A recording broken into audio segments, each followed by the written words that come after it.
the G7 used to be the G8. Barack Obama and a person named Trudeau didn't want to have Russia in. And I would say that that was a mistake, because I think you wouldn't have a war right now if you had Russia in.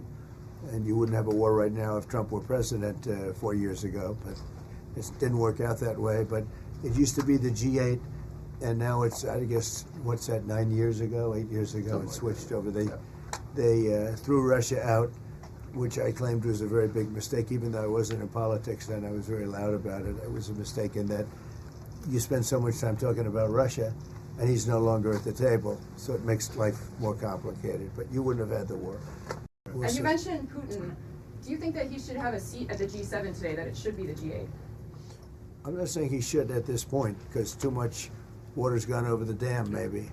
But it was a big mistake. Obama didn't want him, and the head of your country, the proud head of your country, didn't want him. This was a big mistake. You wouldn't have that war. You know, you have your enemy at the table. Even, I don't even consider him, he wasn't really an enemy at that time. There was no concept. If I were president, this war would have never happened. But likewise, if he were a member of what was called the G8 at that time, it was always the G8, you wouldn't have a war right now. Why not have China here, the biggest economy in the world after the United States? Well, it's not a bad idea. I don't mind that. If somebody wants to suggest China coming in, I think we suggest. But you want to have people that you can talk to. You know, they don't talk to. Putin speaks to me. He doesn't speak to anybody else. He doesn't want to talk, because he was very insulted when he got thrown out of the G8. As I would be, as you would be, as anybody would be. He was very insulted. And, I mean, he was thrown out by Trudeau, who convinced one or two people, along with Obama. He was thrown out, and he's not a happy person about it, I can tell you that. He basically doesn't even speak to the people that threw him out, and I agree with him.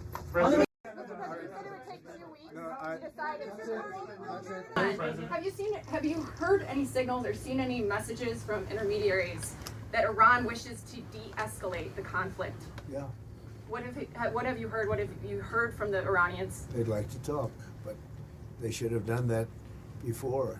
I had 60 days, and they had 60 days, and on the 61st day, I said, we don't have a deal. They have to make a deal, and it's painful for both parties, but I'd say Iran is not winning this war, and they should talk, and they should talk immediately before it's too late. And what would you say, in your opinion, what would it take for the U.S. to get involved in this conflict militarily? I don't want to talk about that. And you mentioned Putin. We've always supported Israel. We have for a long period of time, strongly, and Israel's doing very well right now. Thank you. That's it. That's it. Thank you very much. We good to go? And the G7 is nothing without U.S. leadership, and your personal leadership of the United States, many issues, geopolitics, economic, technology, and working hand in hand with the United States, Canada and the United States, and the other G7 partners with your leadership. Very much looking forward to the meeting, and grateful to have you. Thank you very much, Mark. I appreciate it, and we've developed a very good relationship, and we're going to be talking about trade and many other things. And we have a whole group of people, some traders and some other people. I see my top economy people.